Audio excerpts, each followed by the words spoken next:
Hi everyone, this is Dan Mumm with Huntington & Ellis here with your weekly market update for the Vegas real estate market.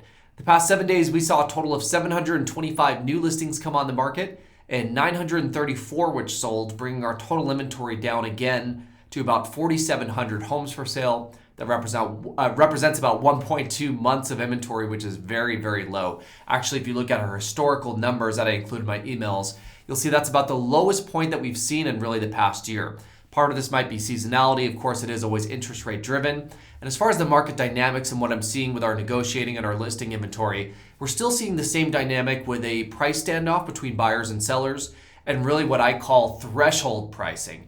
What this means is listings that are slightly overpriced don't get a little bit of showings or a little bit of interest or a little bit of offers. They get zero showings, zero interest, and zero offers. And then what happens is when you cross that pricing threshold down to whatever the market's truly bearing and where the buyers see value, all of a sudden it's like turning a faucet on where you go from no activity to multiple showings, sometimes multiple offers. That's why a lot of my clients sometimes have concerns or questions about reducing their price because they're worried that they might get the same result that they're having now.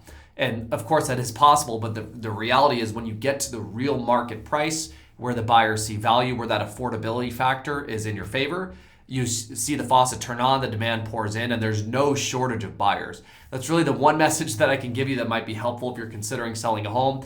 There's no shortage of buyers if you're planning to sell a house in Las Vegas. Maybe in other markets, smaller markets, that might be the case. In Vegas, the demand is plenty strong, plenty there. As you can see, the number of homes selling every week is very, very high. We're over 900 homes selling per week on an average week, which is a very, very healthy number.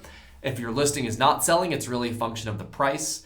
And that is difficult. If you bought a house in the last year to 2 years, your pricing is going to be difficult based on what you paid for the home. But if you have a low cost basis, you've owned the home for 5 or 10 years, you have to factor that into where your price is, because if it is priced right, you should be getting showings, you should be getting offers. That hasn't really changed at all. Hopefully that is helpful for you, and I will talk to you next week.